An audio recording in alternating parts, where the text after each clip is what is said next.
Kız asıl zaten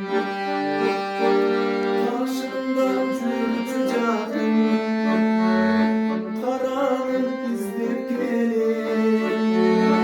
kaygalap bulamadım carkınlap kaçtı kara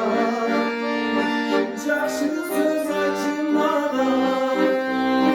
cütsün varca şocuday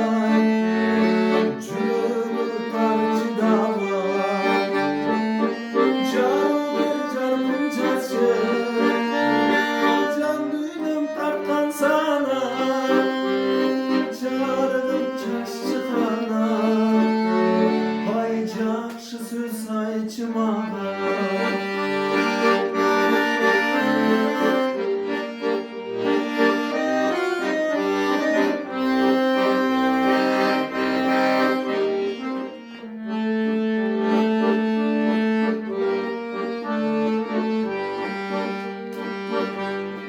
bu kızlar baracatsa senden başka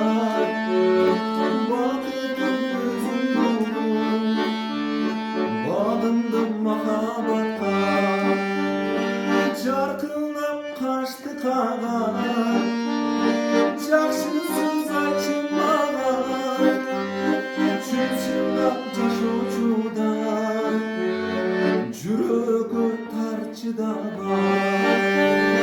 çaro ger jarkın jasşı can duydum takkan sana canım çaşçı kana